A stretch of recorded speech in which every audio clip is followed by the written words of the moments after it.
There are a few toys that capture the imagination of young minds like steam locomotives. Their haunting whistle, the black steel body, the bell, and the steam are all part of a time that is almost forgotten, the steam locomotive era. If it weren't for a ribbon of steel built across the open prairie, Brandon would not be where it is today.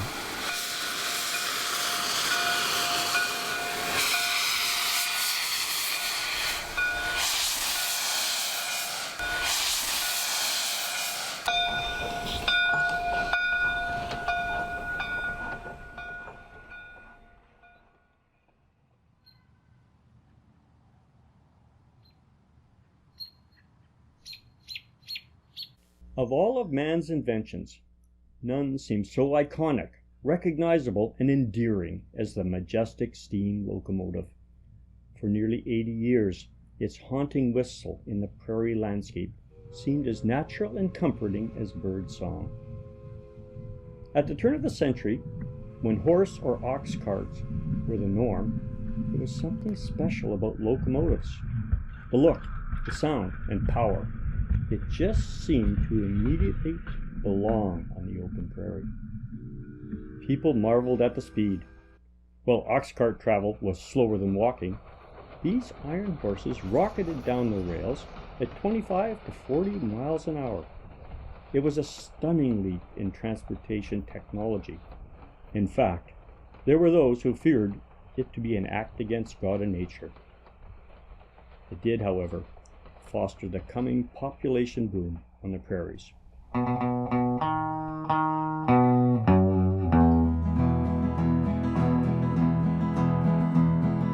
hear the train to come. Brandon's street names tell a story. Pacific, Hill, Rosser, Stickney, McTavish, and Van Horn Avenues each have direct connections to John A. Macdonald's dream of a transcontinental railway. Even Macdonald has a street named after him in the North End. Pacific Avenue, which runs along the south side of the tracks, was a direct tribute to the CPR. It was the first major road with hotels, bars, elevators, and stores. The present-day Crystal Hotel, originally the Grandview Hotel, was one of the first built in 1882. Hill Avenue, in the south end of the city, was named after James Hill, a member of the original syndicate, as the CPR was first called, that signed the contract with Macdonald and the Government of Canada to build the railway in 1881. He later left Canada to start his own railway, the Great Northern Line. Adelphus Stickney was the CPR's construction superintendent. General Thomas Rosser, an American Civil War hero from Tennessee, was the CPR's chief engineer. They were responsible for deciding the location of towns. There was a temptation to use that information for personal profit. Rosser visited a small community called Grand Valley. It had a post office and a school. To most, it seemed like a ready-made future location for the CPR's new divisional point, the one that Rosser was looking for along the shores of the Assiniboine.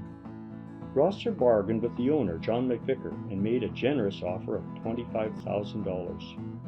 Mr. McVicker countered with $50,000. A staggering price tag at a time when eggs cost only 12 cents a dozen. Rosser immediately rejected the Grand Valley site and simply moved upstream, where he could buy the land for the syndicate and himself for much less. According to Brandon pioneer Beecham Trotter's account, the negotiations ended with Rosser saying, "Well, sir, I'll be damned if a town of any kind is built here." And Rosser was right. Sadly, the Grand Valley town site, just 3 miles east of present-day Brandon, disappeared from the riverbank. But the land speculation that both Stickney and Rosser were involved in was drawing attention. Stickney was the first to go. With only 131 miles of track in place, he was replaced by William Cornelius Van Horn, an American with a reputation for getting things done. Van Horn soon fired Rosser. In the words of Pierre Burton, Rosser was not an easy man to dismiss. He fought back.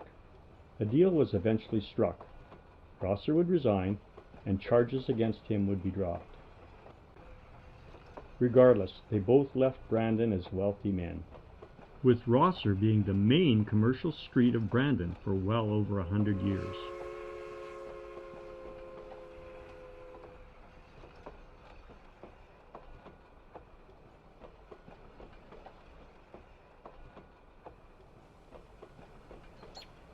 The last two street names are far more reputable, McTavish and Van Horn.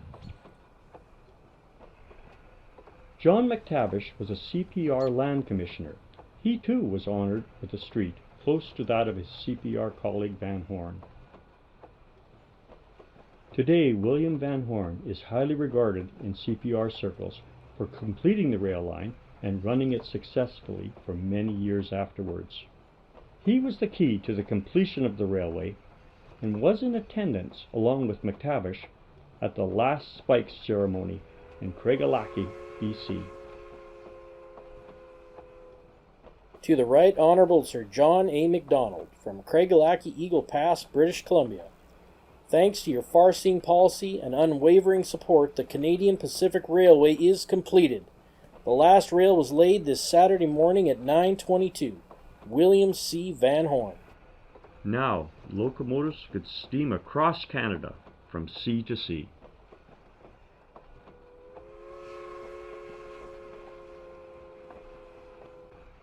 There is perhaps a little irony in the fact in Manitoba that our first CPR steam train arrived here not on rails, but as a passenger on its predecessor, the steamboat. Behind me, you'll see the Countess of Dufferin. She was built in Philadelphia in 1872. She came to Winnipeg in October 1877. The Countess arrived actually from Fisher's Branch, Minnesota. She came to Winnipeg by barge down the Red River. As she crossed the border at Emerson, there was a 21-gun salute to welcome her to Canada.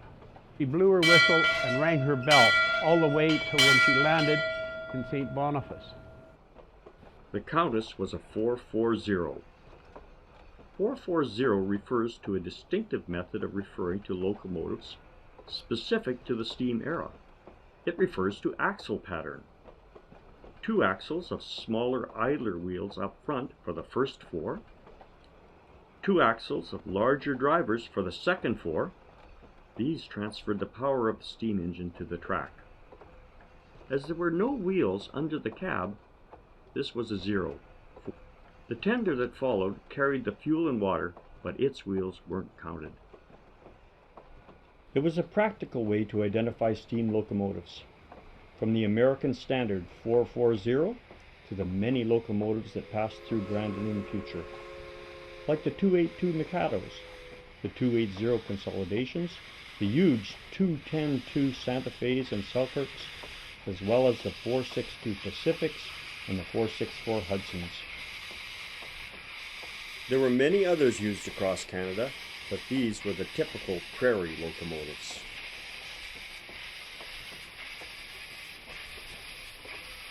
Brandon was fortunate that two train enthusiasts photographed many locomotives that passed through the area. In their younger years, both Lawrence Stuckey and Joseph Boreski worked in the CPR yards and had privileged access to locomotives shown here and throughout this documentary. These Brandon locomotive photos can easily be identified by their backgrounds, like the Ukrainian church on Stickney, the metal 8th and 1st Street bridges, the original trestle bridge over number 10 highway north of Forest, as well as the distinctive old Brandon Brewery at the foot of the 1st Street Bridge.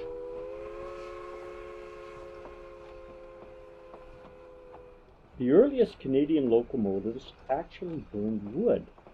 Their distinctive funnel stacks allowed the ash to cool so as to eliminate railside fires on the dry, open grasses of the prairies. The necessary wood was stocked at the side of the rails. The tender in which I'm standing right now was actually the locomotive's fuel source. The tanks which surround me here would carry the water that would be turned to steam in the boiler, and on top of the tanks they would carry the firewood. When the locomotive ran out of wood, the passengers would be asked to help reload the locomotive, in turn be given a ticket that would save them a few cents off their next trip. And they could carry quite a load of wood, but it was only good for about 7 miles. The Countess traveled through Brandon in 1883. Unfortunately, there was no fanfare for her. She was just another workhorse, moving on to BC to haul logs. The task of building a railway across the vast prairies was a mixed blessing. True, the terrain offered few obstacles, no mountains, only a few deep river valleys and long stretches of dry, flat terrain. But the distances were truly immense, and the materials all came from far to the east. And of course, wood was in short supply in the treeless prairies. The first task was surveying the line. Great care was taken to follow the path of least resistance. The goal was to go around hills rather than over them, and always to find the easiest crossing of any valley or creek. Creeks and rivers were crossed with wooden trestle bridges that were later filled in for stability. One advantage of the CPR route through Westman was that it avoided deep valleys like this crossing of the Souris River on a branch line south of Brandon.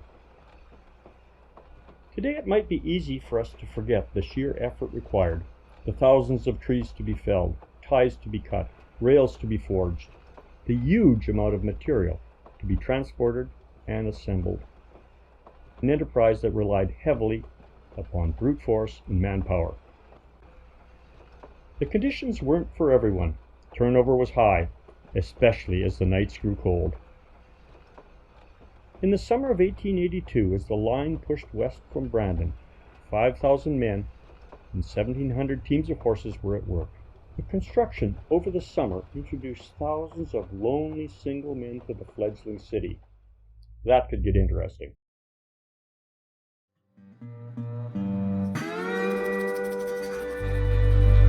Ladies of the evening, strumpets, young women of easy virtue, and harlots were some of the first inhabitants of Brandon. Once the tracks were laid and the railway station built, Brandon developed at breakneck speed. Trainloads of immigrants, farmers, and young men were attracted to the rapidly growing city. The construction boom provided immediate employment for many of these hard-working men, with money in their pockets looking for entertainment in the form of gambling, drinking, and young women of easy virtue. At a time in history when women needed to depend on a man for her income, a tough and smart young woman could start and maintain a thriving business with nothing more than a few willing women, a house, and word of mouth. These brothels were established before the churches and long before the schools. From the early reports of the Northwest Mounted Police, it is quite easy to establish a correlation between the progress of railway construction and the existence of prostitution. Law enforcement had their hands full keeping peace in this new land, and frequently turned a blind eye as long as discretion was used for entertainment as well as liquor sales, even during Prohibition years. It appears there were numerous brothels in all different districts of Brandon. In the 1880s, a couple of madams did have some notoriety, namely Dandy French, who had an establishment in the North End. Records show that she was arrested for creating a disturbance as well as shooting one of her customers in the head, which forced her to leave town in a hurry. Another well-known entrepreneur was Madame Conley, also known as Goody Bush, who brought charges against one of her late-night guests who had paid with counterfeit money. The guest was charged with forgery, and she was charged with illegal liquor sales. However, she was acquitted due to lack of hard evidence. In the early years, darkness of the streets at night forced railway men to carry a lit red lantern. These lanterns were left outside or in the window of the houses of ill repute where the men were frequenting. When a railman was needed at the yard late at night, one of the men would run to town, looking for the telltale red lantern to find their co-worker. This is perhaps where the expression red light district originated. It appears that no matter what method was used to try to stop the business of prostitution, It thrives as long as there is a supply and demand for such services.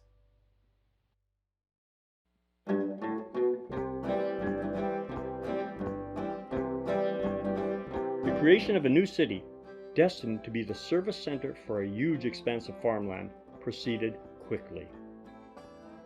By mid-1882, 3,000 people lived here, 200 businesses were established, and thousands were passing through on their way to new homes on the vast prairie. Throughout western Manitoba, there are countless pioneer stories that begin something like this. Upon their arrival in Brandon, the Thomas Reed family pitched tents on Rosser Avenue.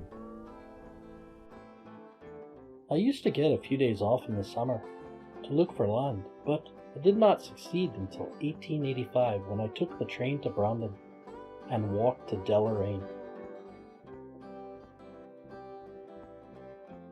In addition to moving people, the new rail line was a giant leap forward in terms of freight when compared to the ox cart and the steamboat.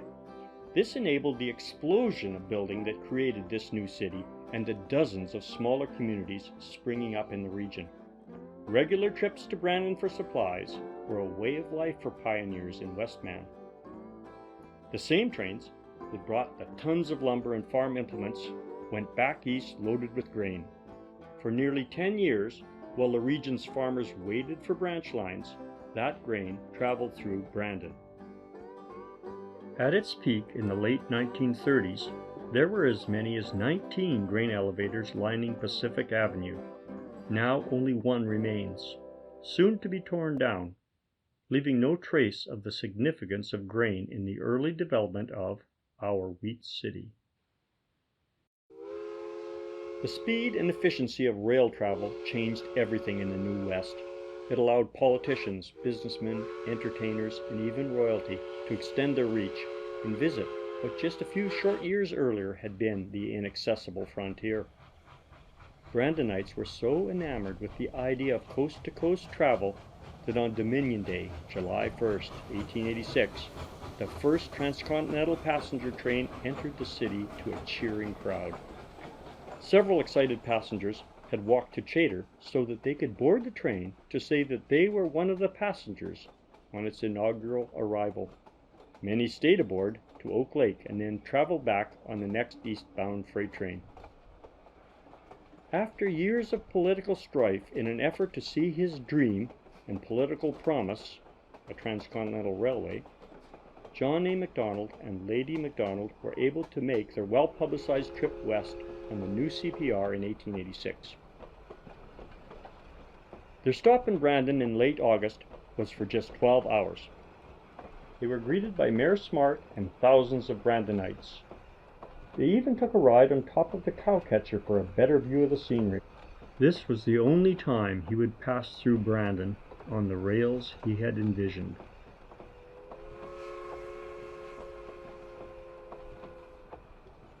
Only 5 years later, Sir John A. Macdonald died, on June 6, 1891. The entire country mourned. All of the CP locomotives that day were respectfully draped in black. It was a solemn tribute to a father of Confederation and the father of our first national railway. No one in Canada's history has had such a lasting impact.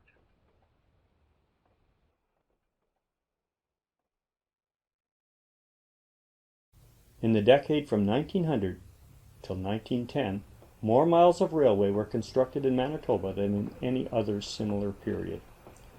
From 1881 until 1890, the CPR was Brandon's link to the world.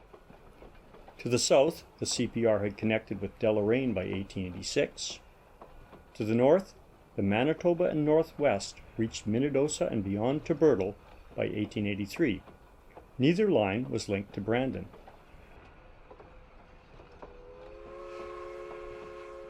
Until 1887, most of the settlers heading to the southwest corner of the province passed through Brandon, as did most of their building supplies and consumer goods. Virtually all the farm produce heading east also came through Brandon. One wonders if slightly misleading postcards such as these actually encouraged immigration.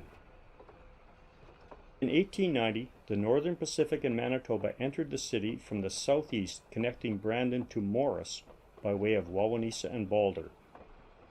The ambitiously named Brandon, Saskatchewan and Hudson's Bay Railway, a subsidiary of the Great Northern Railway from the U.S., began service from Brandon to the small town of St. John's, North Dakota.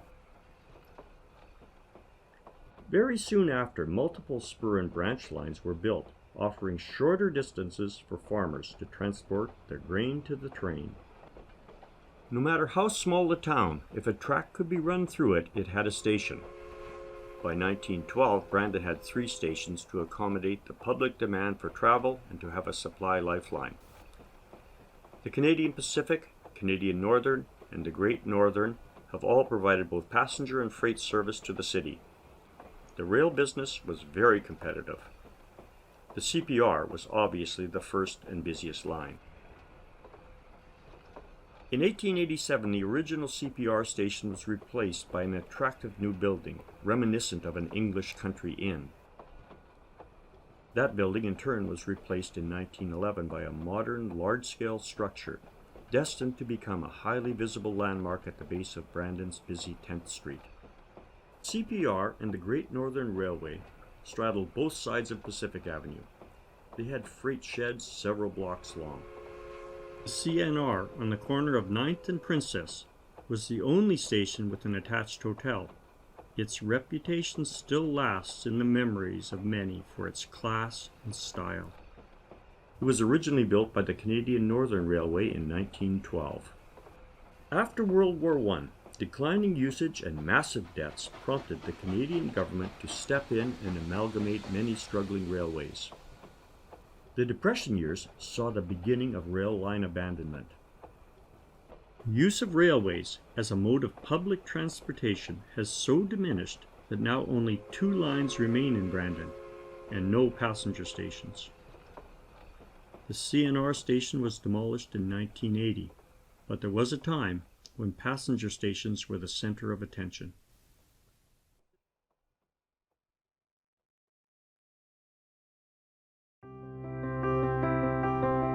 The 1890s represented a period when first-class railway travel meant precisely that. One could travel in style, in plush and paneled elegance. It was common for towns to greet the train's arrival after hearing the whistle in the distance. Train time was a welcome daily event in which many stores closed their shops for the daily arrival and departure of friends, family, and the expected cargo. And speaking of traveling in style, passengers themselves would be decked out in their finest clothes, be it a business or pleasure trip. The expression, Sunday best, certainly did apply.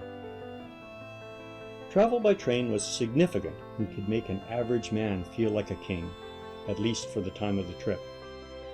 Passengers weren't the only cargo. Didn't take long for the Canadian government postal system to see the advantage of rail mail. Time of delivery was cut to days, in some cases hours. Trains made it possible to carry more mail and parcels quickly to nearly every city and town in the West. Those mail order catalogs would arrive in a timely fashion. Eaton's and other catalogs kept pioneers supplied with their daily needs. It was the Amazon of its day. The house portion of Eaton's merchandise was a Manitoba phenomenon. It was only shown in the Winnipeg catalog, and special plan books like this one for a home in Killarney. All the materials were delivered by train to the nearest station. Trains not only brought to Brandon its Royal Mail, it also brought royalty.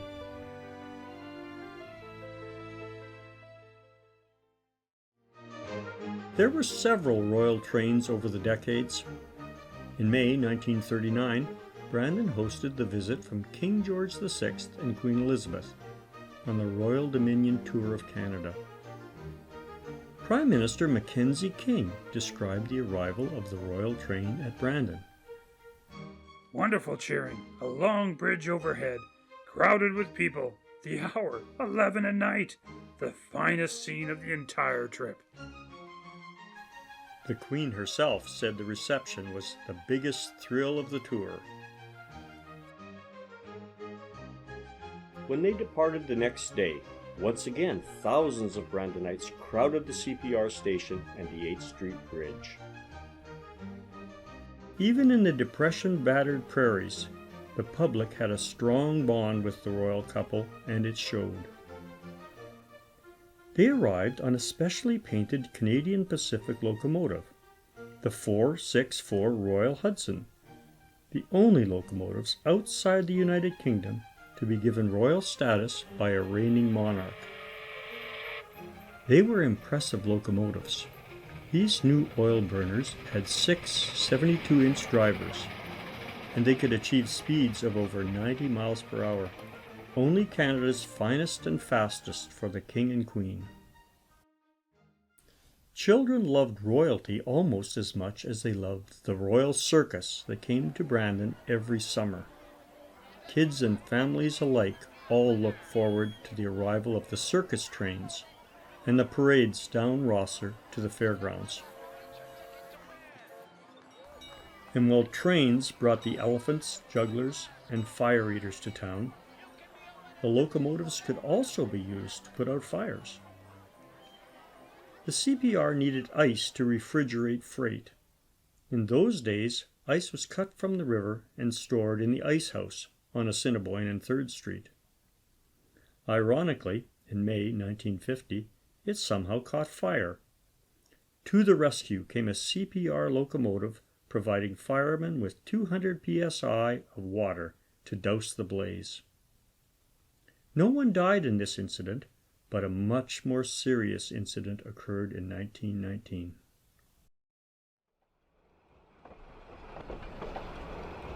Trains can be dangerous machines. Mishaps, derailments, and collisions are always a threat. Injuries are a way of life for railroaders. Given the enormous number of trains in motion, this is to be expected.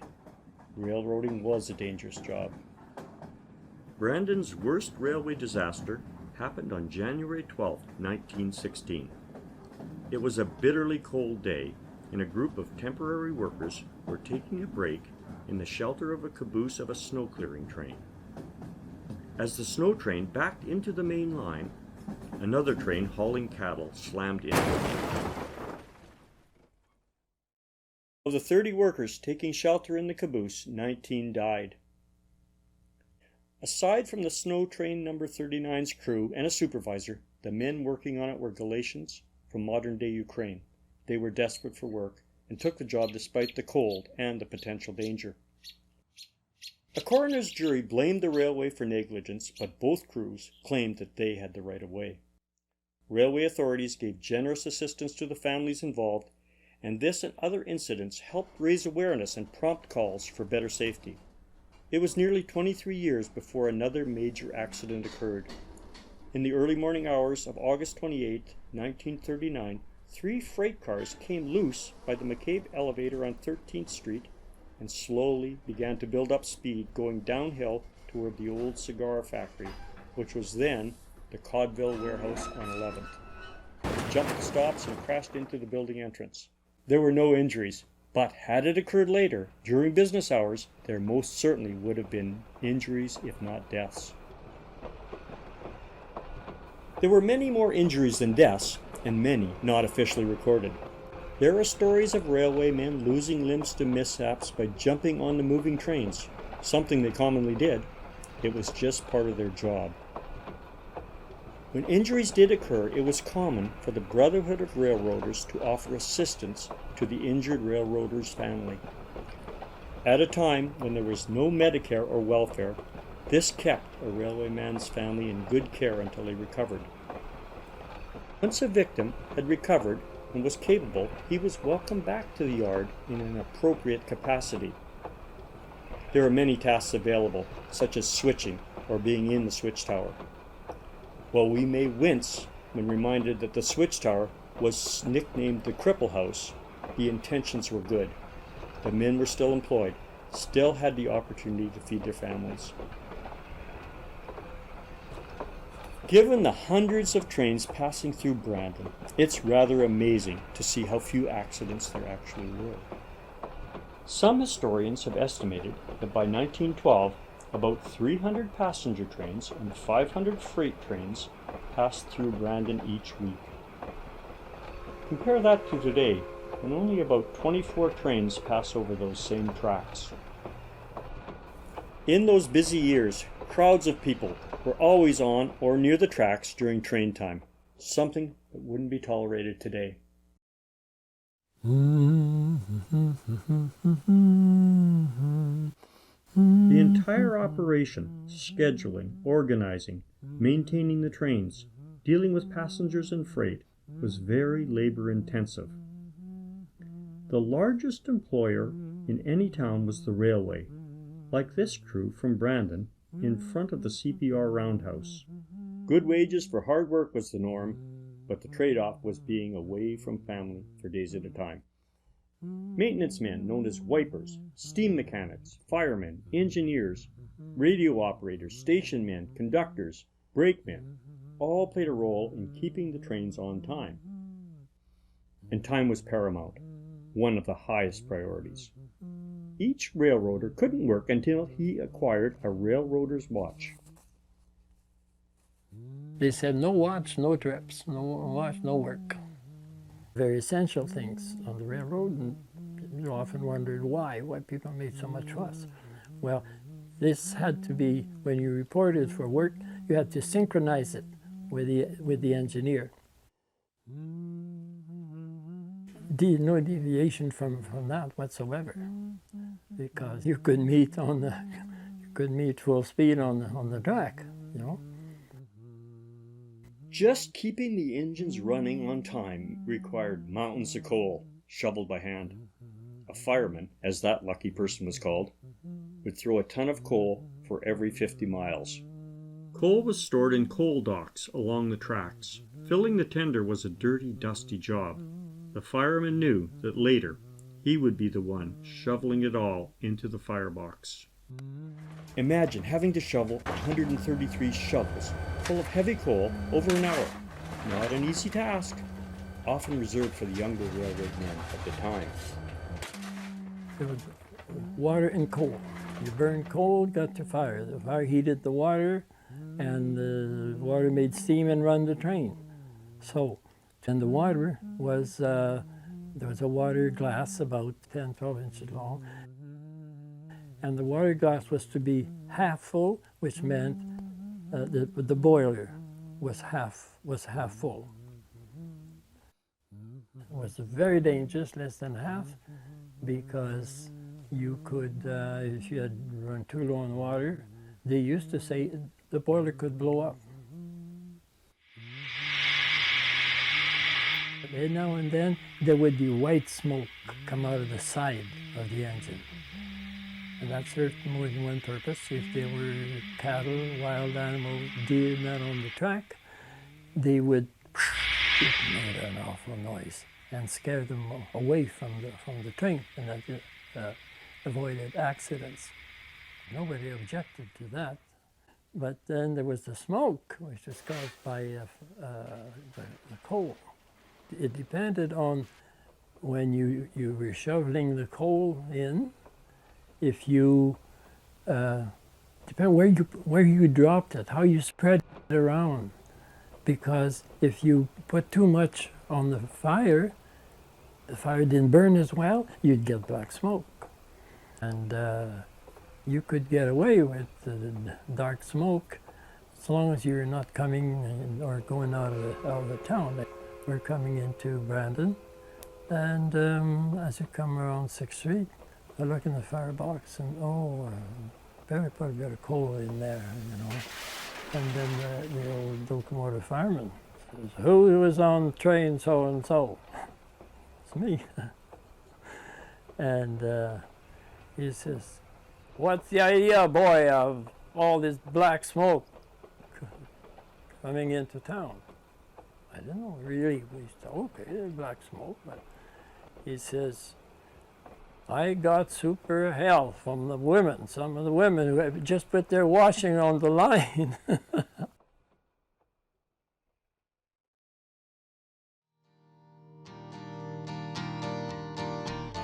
The jargon of the railwayman has long since made its way into common English usage. Phrases you use every day without knowing it. Getting sidetracked, or keeping on track, or heading down the track. People are often going off the rails, or having their plans derailed. Many of us just run out of steam. Even today, getting railroaded is still a risk to be avoided, although there must be a few stories behind that particular expression. And no doubt the expression "you're in my roundhouse now" is often used by those too young to know what a roundhouse is. One of the most unique buildings in the railway yard was the roundhouse or engine house. As simple as their designs were, engines needed regular maintenance. Boilers needed special attention and occasionally had to be rebuilt. Catastrophic explosions could occur in a faulty boiler. To facilitate quick maintenance, large circular or semicircular structures were located adjacent to turntables. In Brandon, the CPR demolished its original roundhouse near 18th Street in 1904 and built a new 9-stall structure in the yards east of 1st Street. The CNR built a 14-stall roundhouse near 1st and McTavish, where Stan's IGA once was. There were mishaps, however. On a cold December morning in 1947, an engine fell into the CN turntable pit. Not something that the local tow truck service was able to handle. Regardless, these unique buildings have all but disappeared. This one in Reston is one of only 3 left standing in Manitoba.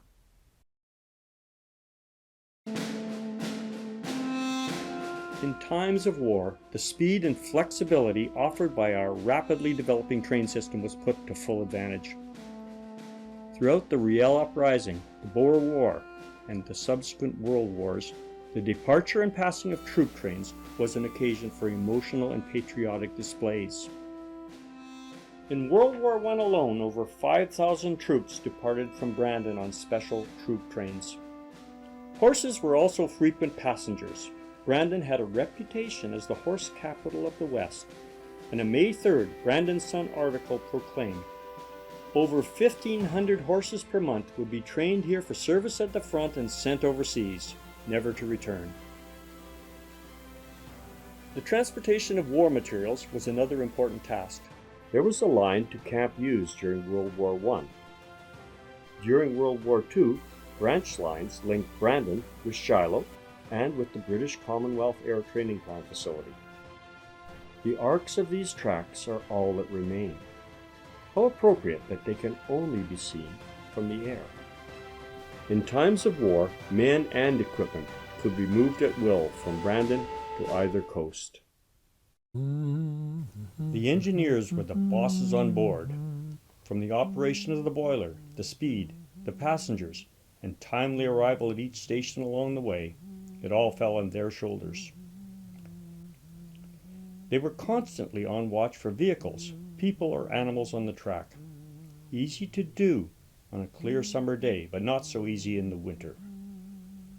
The horses and cows sometimes get in the middle of the track, and we figure they were kind of dazing or sleeping or whatever, not standing up, mind you. And one time we go into Kipling, we come around the bend, we couldn't see them, and we ran into a whole herd of them right on the track. And there was, when we got to Brandon, we found one right on the front of the engine. So there's no way you can stop, or sometimes when the snow is flying, you do not see these things, which is unfortunate, but it's not very good to witness that. And we could be derailed, possibly, you never know.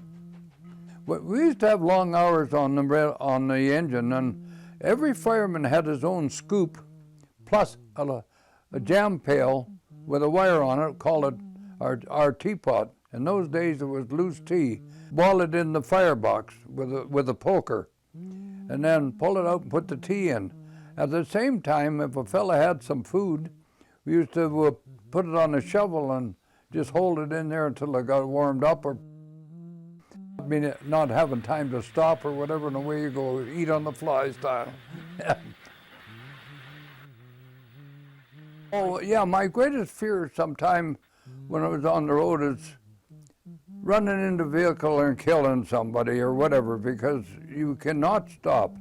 On one instance, he was going to beat the band, and I was blowing the whistle. And we could see out, the fireman says he's not stopping. So I made short bursts with the whistle, like beep, beep, beep, beep, beep, beep, beep, like that. And all of a sudden you could see the cars putting on the brakes. You could hear that, but a long, continuous whistle it just blended in with whatever noise he had. So that was one experience we had years ago. This is the fun part, yes. Now, every year the CNR had their annual employee picnic at Neepawa, which is a CN spot, and they had nice picnic grounds there, and they would have a full crew with a steam engine pull the cars over there for all the employees to ride. And fortunate enough, I was called for that duty one year, years ago, and I was able to go over there and enjoy but I had to be on the job at the same time, but it could be on the picnic and kind of showing everybody the engine, and my family would come up the engine with me and everything, but that was kind of a fun deal. So all day in Quebec, so that was a fun day.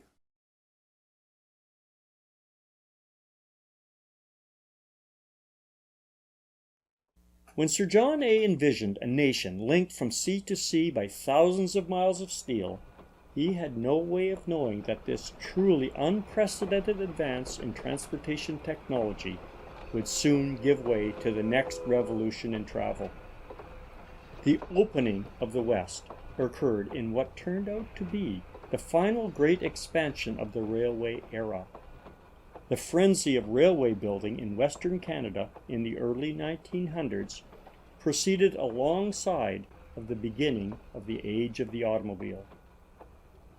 In 1877, a steamboat carried the first railway car into Manitoba, signaling the end of the short but vital steamboat era. By the time railway freight cars were being adapted to transport cars and trucks from factories in the east, the writing was already on the wall.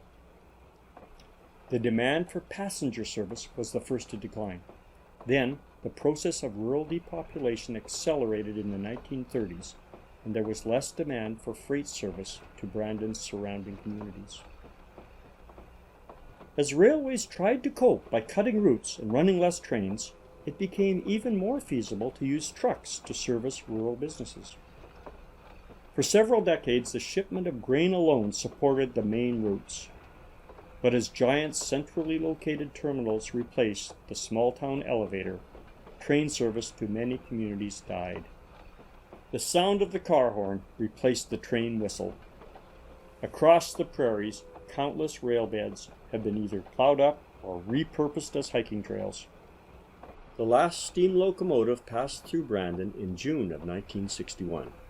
The new diesels required much less maintenance, so the roundhouses were torn down, like the stations that were no longer needed. These finely crafted steel marvels of engineering outlived their usefulness. A few remain in museums and heritage displays. Most were sent to boneyards in places like Winnipeg, Calgary, and Montreal to be eventually sold for scrap metal at 40 cents per ton. Brandon missed an opportunity to have one steam locomotive remain as a tribute to the era. One was offered, but unfortunately the city didn't see it as a priority at the time. In the end, it went off to the scrapyard. Brandon is left with very little physical evidence of the steam locomotive era. These majestic metal beasts played such a significant part in Brandon's location, its growth, and its prosperity. Now their voice, the whistle, their breath, the smoke, have evaporated like steam.